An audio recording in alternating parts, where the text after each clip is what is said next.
Okay, this is the beachfront property right in front of the VIP area for the Rio Palace Bavaro. I want to give you context to how close it is to the resort. As you will see, here is the VIP access. Here is the pool bar, and this is the lounge. You have the sit-up bar here, and you also have the pool bar down here. Don't let the circular pool fool you into being that it's a hot tub.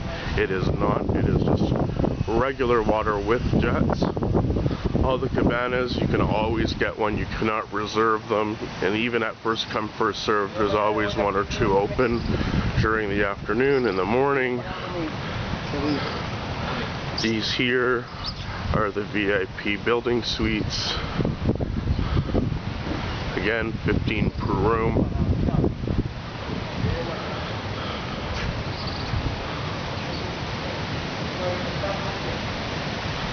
So there you have it.